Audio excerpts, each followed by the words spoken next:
mpampiasa vola avy any ivelany ny lohahevitrintsika amin'ity herinandro ity. Mitondra tombony ho an'ny toe-karena malagasy ve ireo mpampiasa vola avy any ivelany?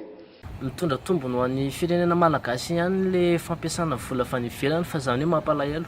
Ny antony manko dia izao, ambany loatra le sandam-bolantsika malagasy dia lasa tsy dia misy dikany amin'ny vahiny. Tiako tenenina zany hoe raha misy vahiny anankiray zany zao manam-bola ataoko ohatra hoe eo amin'ny 2 euro eo dia zay 2 euro zay nefany efa 40 000 francs antsika malagasy.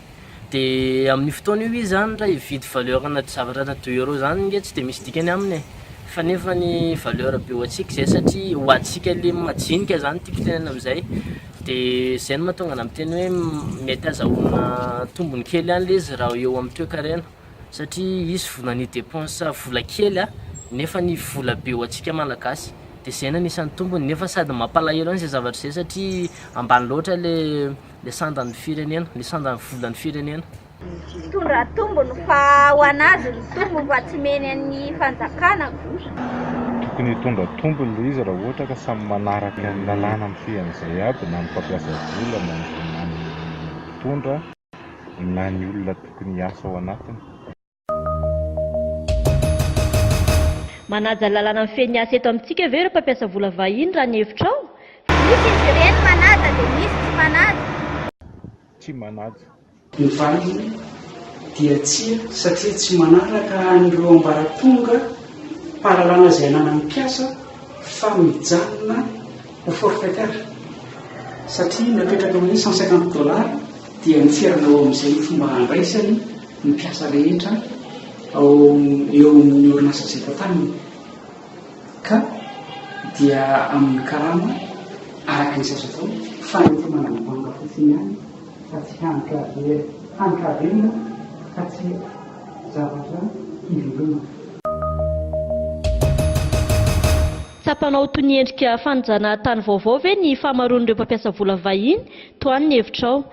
Azo atao hoe fanjanahantany ihany le izy satria nge en fait de toute façon zany tsika efa voazanaka foana hatramin'izay na ara-moraly io na ara-toe-karena na ara-rehetrarehetra satria efa voazanaka tsika ary efa hatramin'ny voalohany io no efa napetraka dia tsy maintsy ohatr'izay foana no iafarany io.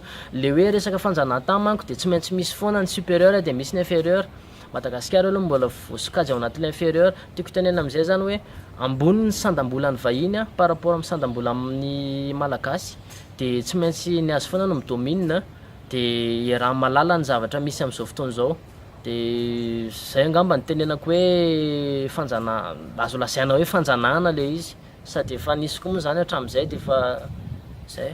Tena mahatsapa hoe tahaka ny fanjanahantany satria ohatran'ny hoe fitadiavana bonheur sy fitsiny amin'ny asa izay atao fa tsisy andraisana Madagasikara tompony satria ny entana izay vita nampiasana ny malagasy teto dia tombony ho an'ilay firenena. Izany hoe manao rapatriement des devises, izany hoe ny tombony rehetra ny entana rehetra vita eto dia avidy any amin'ny toerana izay misy azy ohatra na ny aboaza na ny zone France rehetra dia izany daholo ny zavatra atao eto amintsika ankehitriny.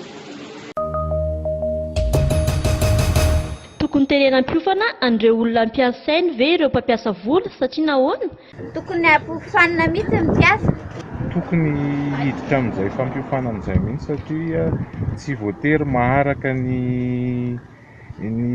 traikefa sy ny zavatra tediavina ao anatin'ny asa ny vahoaka antsika eto Madagasikara. Heverinao ve fa tokony hisitraka ny 50% ny vokatr'ireo orinasa vaventy mitrandraka ny harem-pirenena amin'ny fanjakana? Raha roterarony ny fanjakana malagasy sady tokony izy no toko-kevitra amin'ny fanomorana ny fahazoam-pon-dalina ny fahazoam-dalina fitrandrahana ny areleka eto Madagasikara. Koa rariny ho an'ny Madagasikara ny mandray anjara ny atsasany ireo vokatra aondrina miala eto ka azahoan'ny malagasy tombony ho an'ny daholo be tsakanafaka izany.